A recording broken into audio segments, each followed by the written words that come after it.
We're so glad you're here. We believe in bringing in experts to inspire and to educate women so that they can live empowered, fulfilled, and successful lives. When women support women, we change the world. Here we go. You're going to love this program. So who are we talking to today on The Recharge? Yes, so our guest ascended to really important leadership roles at a very early age. She's an incredibly vibrant, accomplished, and strategic leader and has been for over 20 years in nonprofit and philanthropic communities, especially focused on the social impact sector. Our guest is Julie Hoffmann, founder and CEO of JH Philanthropy. Welcome, Julie. Thank you so much. It's so nice to see you both. Great to see you. You know, just a little bit about, I just wanted to share a little more about you, Julie, that your career has really been shaped by a drive to help philanthropists, entrepreneurs, and business leaders identify and execute on their philanthropic priorities, and to really help promising social impact organizations build in two key ways: to be self-sufficient organizations to sustain their mission, and to scale to augment their impact, which I love. Both of those are so important. Thank you for the work that you're doing, and thanks for being here to talk with us today.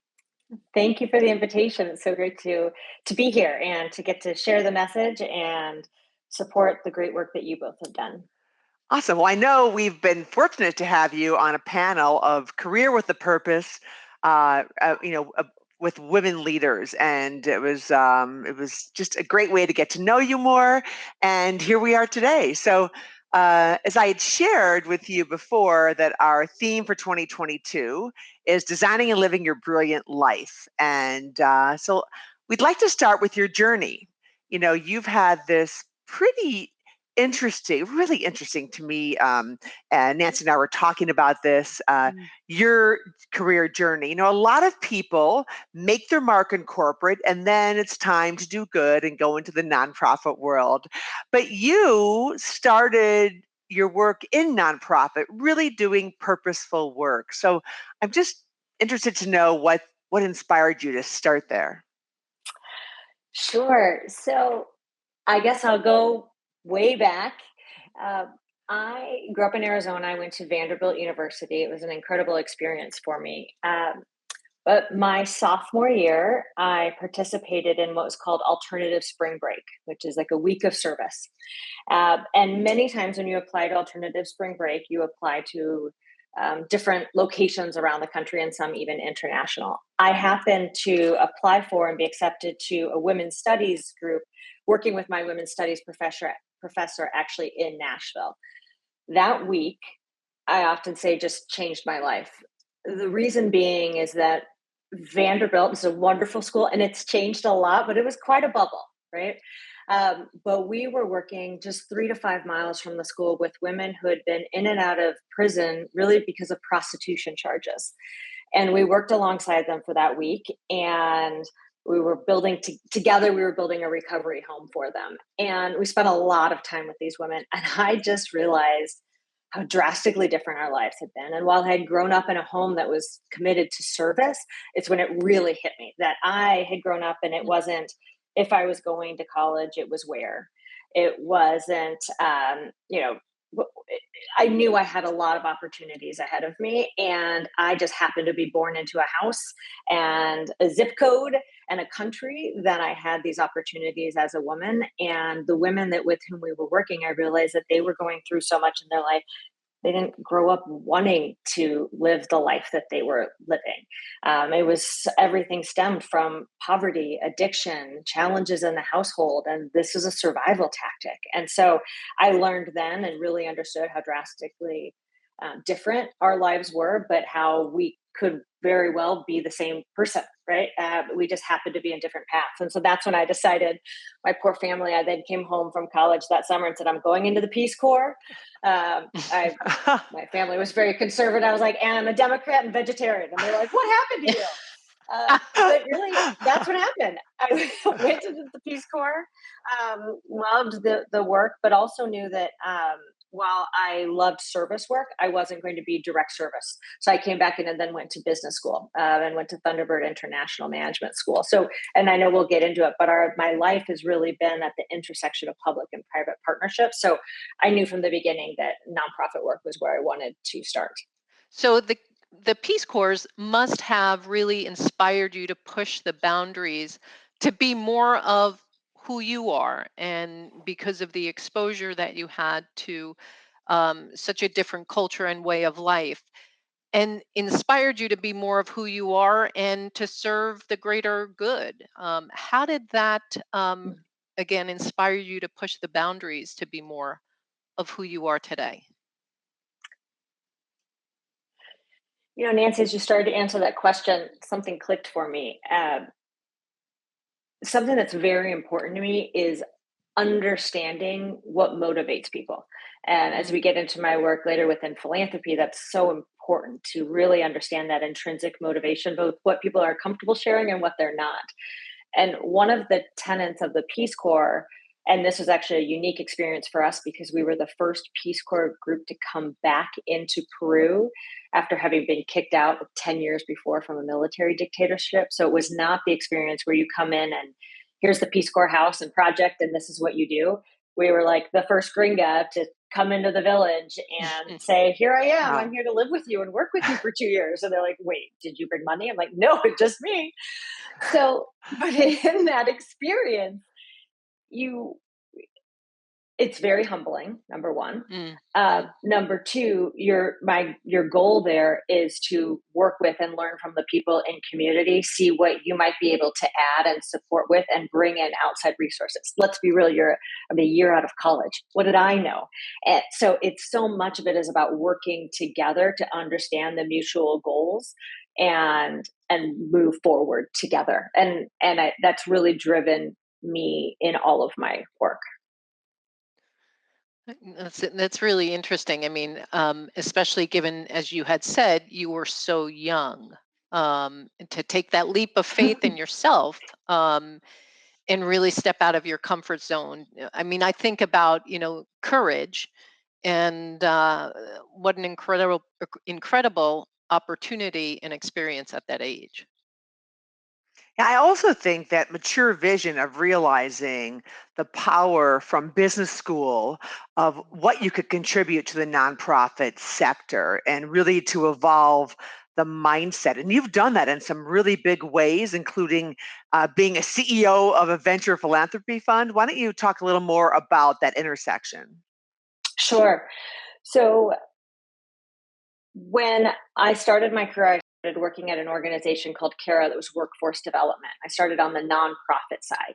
And I think that's really important, particularly in the work that I do today, because again, to the point of understanding who are you serving, I spent 6.5 incredible years learning from other incredible leaders about the nonprofit space, about how to manage team, how to really step into my own. Honestly, that's where I learned that I could show up even as my authentic self in the workplace, uh, and love all aspects of my work and my life together there. Uh, then as I moved into other leadership roles and then eventually stepped over into the grant making side where actually giving grants to the nonprofits, I'm always talking to my clients now about how can we be nonprofit centered in our philanthropy. So while philanthropy is personal and we have our own goals and social impact goals, personal and professional goals for philanthropy, we also need to remember that we can't achieve those without identifying, investing in, and partnering with the nonprofit leaders that are doing that great work. So for me, that's again the seek first to understand, and how do we sometimes as philanthropists we can come in and think we've got we know it all because we've been successful in other aspects of our world of our life, but how do we take what we know but also humble ourselves and learn what the others are doing so that we can work together for the strongest impact. Yeah, how do you really encourage those philanthropists to have the courage to really step forward in a bigger way to make a bigger impact? I would think once you can make that connection, you can create such excitement for them, for the organization. It's such a win for everyone. This is something I've learned as our business has evolved. When I first started, I thought, okay, I'm just going to work with great people and help them achieve their impact, right? Then knowing myself, I also know that I have to know where we're going. What's the impact we're having on the community? And as our business grew, as demand grew, and frankly, as I became more confident as a leader in the space, we started to center our work on this nonprofit centered philanthropy. And so what that means is that when we engage with a client, this is what we start with. We talk about best practices. We talk about what's important to us as representatives of them in the community and how they can best show up as donors. And so we talk about the learning cycle. We talk about where you can start and be invested in direct impact type work. And then along the way, then we start to move into systems change. So we are going to learn about and partner with organizations, figure out what's happening in the communities in which we want to have an impact, who's doing great work, and where are the gaps, and where can we bring then our unique perspective, financial capital, social capital, and other resources to bear to help bridge a gap. So it's bringing more of a systems level thinking. But you can't do that without first understanding the communities. And so often this is an area where people come in and say, I've been reading about it in the newspaper and I think I have it all figured out. And so for us, we take them on that journey of here's how we're going to get started and we're going to learn. And then together we're going to decide where we can jump in and have the strongest impact. Yeah, that's great. It's interesting because a lot of the work that you do is obviously generational and will impact not just people Yes. in the moment, but for Mm. generations to come. I admire that because there's so much need in all communities right now. So, just kind of shifting gears right now. Um, how do Sure. you, in terms of your support, how do you help others, especially women, to have the courage to be more who they are and to step into their own power and live a fulfilled life? So I'll first speak about the client work and then in the other aspects of my work, because this is one of my favorite things about the work that I get to do. When I first started, the reality of my work, because I was working with first generation philanthropists, so most folks that Mm. had sold a business and come into money, was mostly men, right?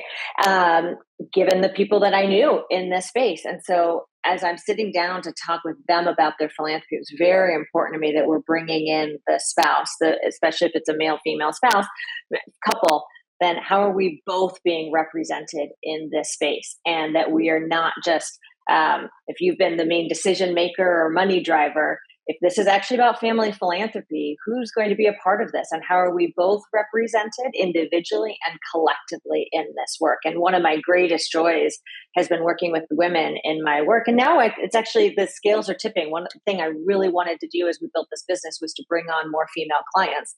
And now we have more female clients who are doing incredible work. And some of whom are stepping into their own, others who already knew what they wanted to achieve.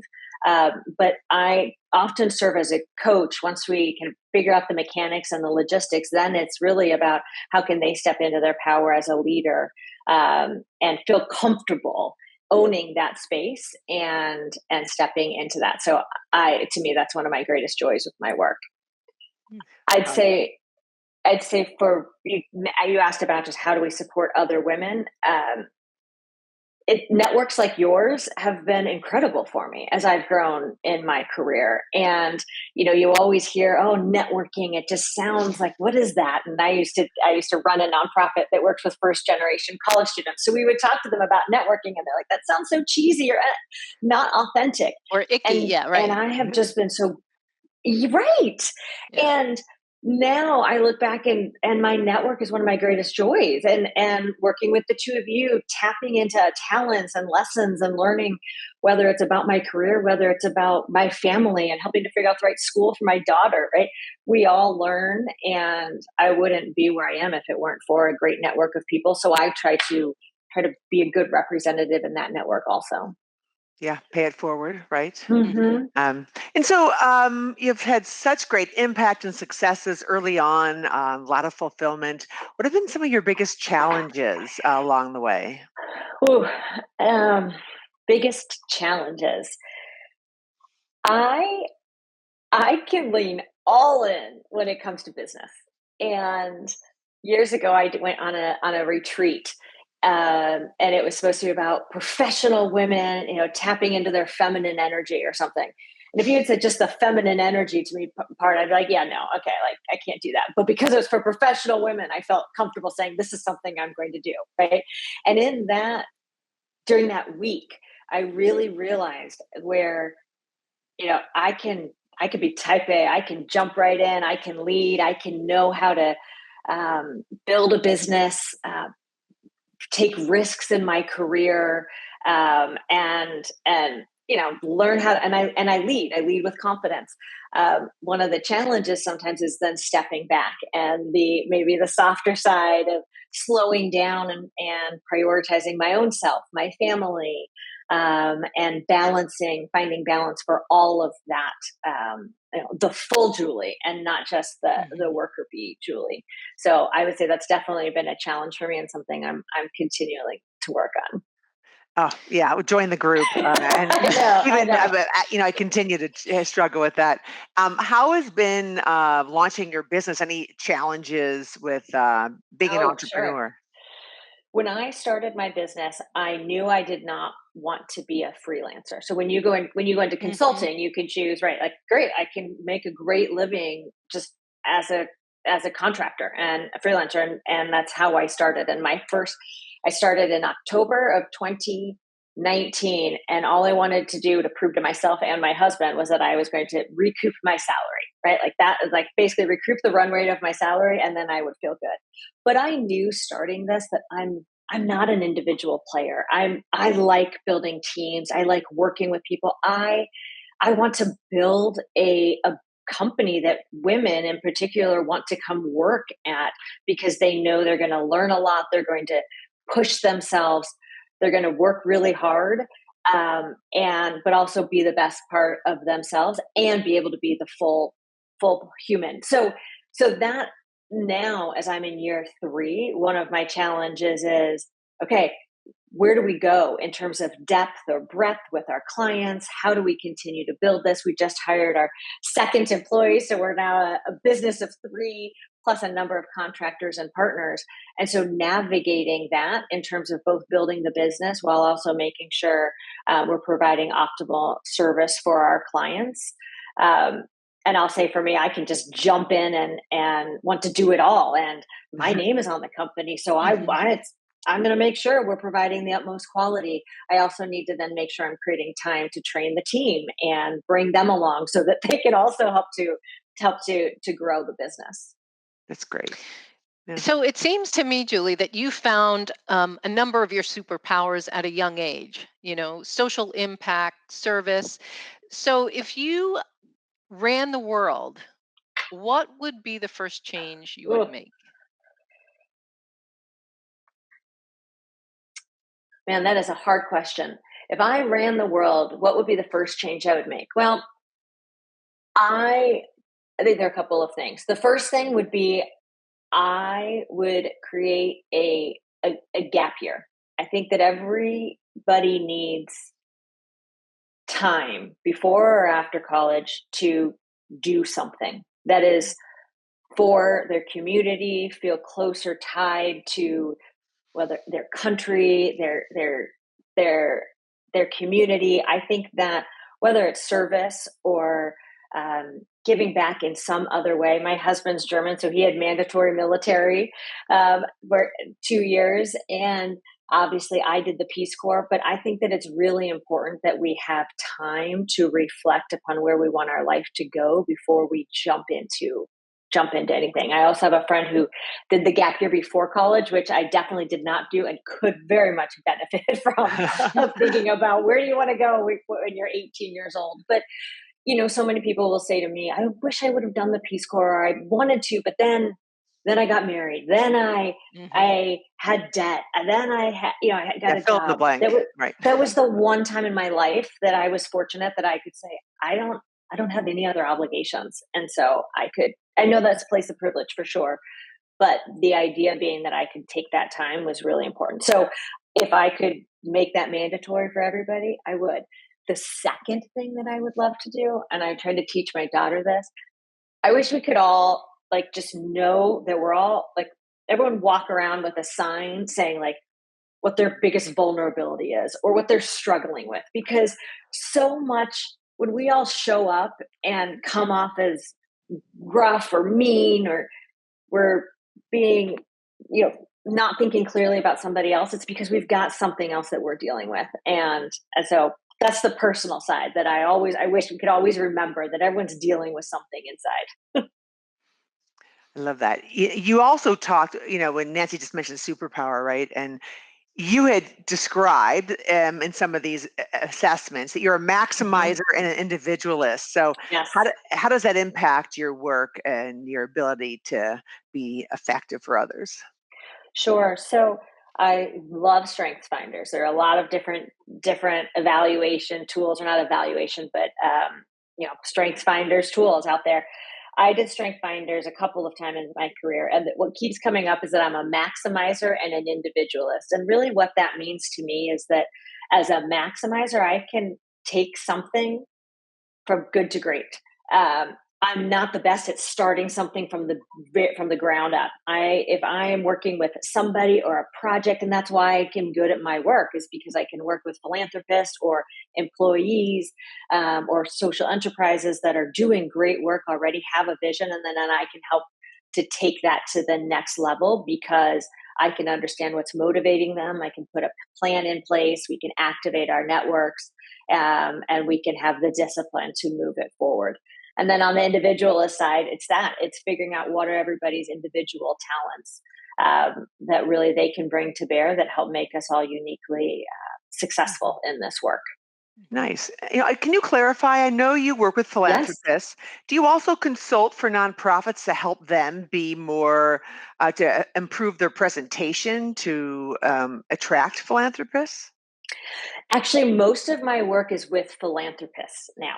So I Okay. started in the nonprofit space, and now my work is all with donors as they're thinking about their social impact. Okay. Now, I will say we work with a giving circle, and the way we've Mhm. structured our giving is we do grants to nonprofits. They're 3-year, $300,000 grants, and then we'll work with them over the course of the 3 years. So we'll serve as a coach. So really when we do that, it's in service of actually the donors Right. goals.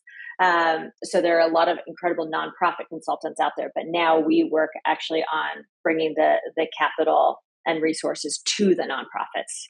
So it's kind of like that concept from what you were at before. When you make an investment in a company, and as a private equity investor, you get a board seat to be an advisor, right? So it's similar conceptually, right? It You give is. them Mm-hmm. money, and then it Hmm. gives you the ability to be an advisor to the organization.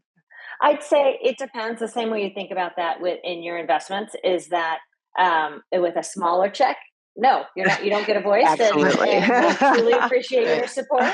But with the larger check and the bigger investment, and that's something you think about with in philanthropy, is how do you make big bets so you can make large investments and really help to move the needle. Yeah, great. You had, That's awesome. sorry, Yeah, go ahead. I was just going to pivot for a minute. You've got you're a new entrepreneur. You have a third grade daughter, I understand. So, how do you practice self care for yourself? How do you kind of regroup and recharge your own energy? Well, it changes on the day, Right. but I will say on a typical time, I'm an early bird, so I get up at 4 or 5 in the morning, to catch up on work. Very honestly, it's my quiet time. I'll exercise, I'll read, and have just some time to myself before the family all gets up and we have to get out the door. But exercise to me is actually really important. Years ago, I would run half marathons. Now my knees won't allow me to do that. But people laughed and asked, "What are you training for?" Like nothing. Like my mental and physical health. And so, also as a mom of a daughter, it's important to me that she sees exercise, right? And we talk about that this is so that we can be strong, right? So we can be healthy. I was like, because I want to still be able to pick you up. You're a third grader, and I want to be able to throw you around too and pick you up when you want to jump on my back and not just leave that to dad. And so I think that that's really important. And then, my daughter has the best laugh ever. And she is reminding me of just the value of just play, right? Going to the playground, putting the phone down, and just enjoying that time. And that is really hard for me as an entrepreneur because I could spend all my time doing this work and I love it. And there's always more we could be doing. And so I have to intentionally shut off and make sure I'm present in my other roles too, not just for my family, but also for myself. Yeah, absolutely. I think COVID has made that hard, even harder for some people because we're all, we're living at home, we're working at home, more so than before. It's often Yes, 24/7, and it is 24/7. And, I was fortunate that the business grew during COVID, actually, because you could pack more into your day in a sense. Like you can Zoom instead of commute. And so my struggle is actually now as we're moving back into this hybrid world of managing in person versus, Zoom life. And I used to have a good routine pre COVID of going to the gym on my way home, and now the gym is at home, and I'm much more used to that. So just building new habits as we move into this next phase. Yeah, so Great true. point. We also like to talk a little bit about our guests' financial intentionality. So you've been so intentional about how you have crafted a successful career. Um, how has that skill of intentionality transferred over to building and managing your financial resources during your life? All right, well, I'll be honest, that's been a harder muscle for me to work on. Uh, I now, as an entrepreneur, one of the most important things I knew from the beginning was to get my books in order, right? Like make sure I'm managing the business in a responsible way. And then I actually had to pull up and say, how am I supporting myself Mm. financially and my family, not just for the here and now, but for the future. And the reality is, early on when I was at Kara and I had our boss there, okay, you just invest in the 401k, like that's what you do because we're giving you money. And it was such a blessing because from the very beginning he almost made it a non-negotiable. Now we have the auto enrolls in many cases, but it was like this is just what you do. But the reality is, then I moved into the startup world. So even as we were building the first venture philanthropy fund here in Chicago, I was running another nonprofit. All of those were startups. So that stuff comes last. And Yeah. Yeah. so we're playing catch up right now, something with both my husband and I really, really talking a lot more about and having to get comfortable, which is weird because I am comfortable. I'm in my professional life, I'm so comfortable with these hard conversations and give me a tough conversation and I'm like, bring it on, I can do it. And when you're talking about finances, I hear you too in my head sometimes. I'm thinking, okay, if I were having this conversation with Barbara and Nancy, what would they say? Right. And it makes me put my big girl pants on and have these conversations because it's not always easy. So I'll say I'm, baby steps here, but we are, when you have a family, it makes it a little bit more important. Well, it does, but also it's a great resource. It builds such a trusting relationship. You can hold each other Hmm. accountable. I mean, you're Hmm. building a shared vision of your future life. And so, what does that look like? How do we want to show up for our daughter, for ourselves as a couple, for our Yes. community?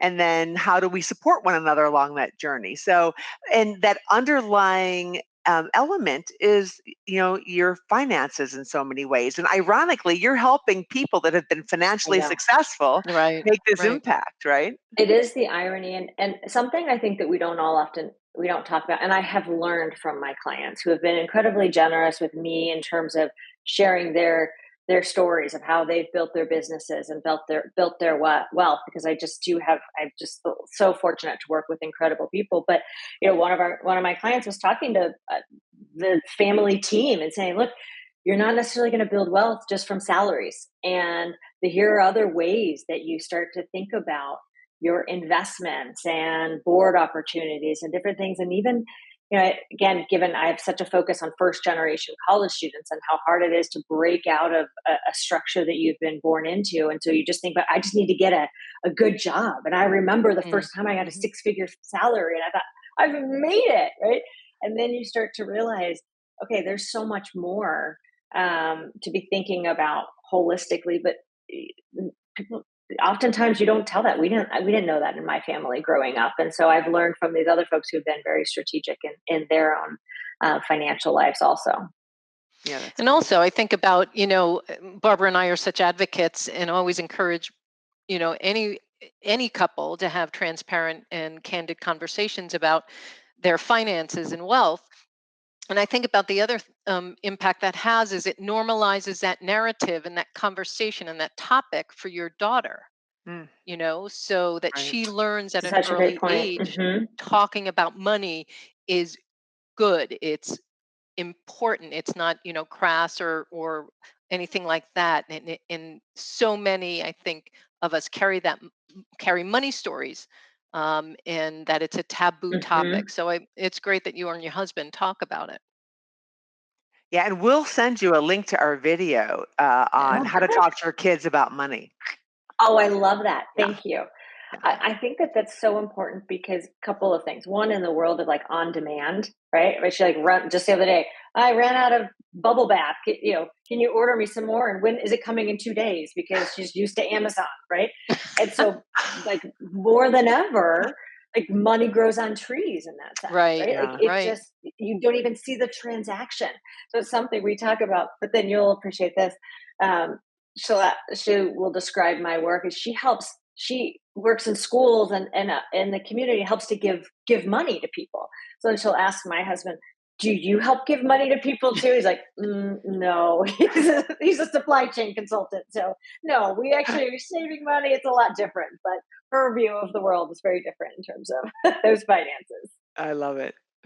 That's great. So we always like to ask Julie, what's next? So as we wrap up the conversation, so what's next for you? Oh, Nancy, I wish I knew. I am so excited about this next phase of everything, I would say. For our business, as we move into this next phase of bringing on our second and third employee, we're really looking at how do we create the greatest value for our clients and where do we want to grow in our business. And something that's really important to me is that it's not just a kind of philanthropic advising firm, but we are living our values. And how are we giving back into the community? Where are we taking a stance on where we think that we can best leverage philanthropy? We're doing trainings now on how do you engage future generations, the next generation of philanthropists in your giving. Everything from doing a lemonade stand to site visits to managing their own donor money and having to report back on it. And then we're also really digging into how can we create more giving circles. So you don't have to be a billionaire to be a philanthropist, but how can you pool your resources with others to really have a significant impact? So as we grow in our business, it's really just refining where can we create additional value for our clients, and how do we figure out a business model where we're not all running ourselves into the ground, but we're having a lot of fun doing it, Right. working hard, but also having time to celebrate, our own families and lives. That's great. Yeah, I was so fortunate to live on a street where we had actually a lemonade stand and raised tens of thousands of dollars a year No. for nonprofits. And our kids, the junior high and high school kids, were the leaders of it. So it's all about teaching them about philanthropy to really help Yes. nurture and inspire young philanthropists.